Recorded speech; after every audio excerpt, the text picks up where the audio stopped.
जहां शराबबंदी है वहां दारू कंपनी उनको पैसा दे रही है, तो इनका मंशा क्या है? तेजस्वी जी स्पष्ट करें जनता को। बंगाल के रूट से घुसपैठिए अन्य देश से आके वहां पर कब्जा कर रहे हैं, जमीन कब्जा कर रहे हैं, कारोबार कब्जा कर रहे हैं। 1951 और 2011 का सेंसस उठाइए, पूरे देश में मुसलमान भाइयों की आबादी 4% बढ़ी है, सीमांचल में 16% बढ़ी है। कैसे बढ़ी 16%?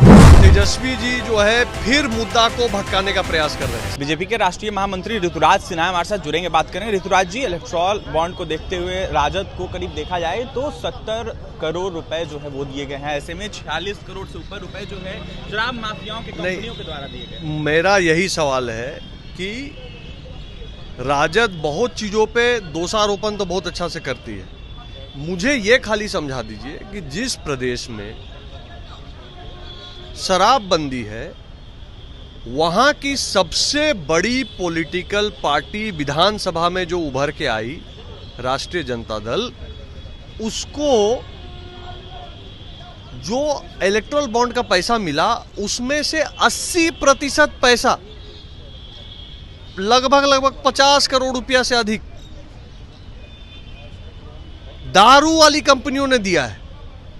तो ये काहे दिया है तो तेजस्वी जी बताएंगे कि जहां शराबबंदी है वहां दारू कंपनी उनको पैसा दे रही है, तो इनका मंशा क्या है? तेजस्वी जी स्पष्ट करें जनता को। तेजस्वी यादव नरेंद्र मोदी पर काफी ज्यादा हमलावर दिख रहे हैं। ऋतुराज जी कह रहे हैं कि आपके नेता नरेंद्र मोदी के मुख से भाईचारा, रोजगार और भी कई सारा मुद्दा है, वो बात कभी नहीं निकल सकती है, लेकिन और तमाम बातें निकलती है। तेजस्वी जी जो है फिर मुद्दा को भटकाने का प्रयास कर रहे हैं। सीमांचल में दूसरा चरण का चुनाव है। सीमांचल का सबसे बड़ा मुद्दा क्या है? सीमांचल का सबसे बड़ा मुद्दा है वहां पे सामाजिक समीकरण जो गड़बड़ाया है वो। आप मुझे बताइए कि पूरे देश में 1951 और 2011 का सेंसस उठाइए, पूरे देश में मुसलमान भाइयों की आबादी 4% बढ़ी है, सीमांचल में 16% बढ़ी है। कैसे बढ़ी 16%? क्योंकि बंगाल के रूट से घुसपैठिए अन्य देश से आके वहां पर कब्जा कर रहे हैं, जमीन कब्जा कर रहे हैं, कारोबार कब्जा कर रहे हैं, वहां पे असुरक्षा का वातावरण खड़ा कर रहे हैं। तो मेरा सवाल है कि सीमांचल पे चुनाव है, मुद्दे की बात करते हैं तेजस्वी जी, एनआरसी लगना चाहिए कि नहीं सीमांचल में?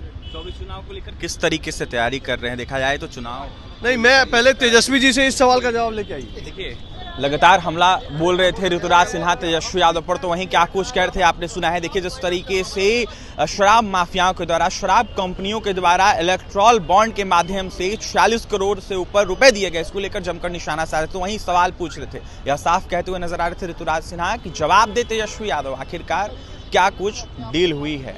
और भी तमाम खबरों के लिए बने रहे हमारे साथ। बहुत बहुत धन्यवाद।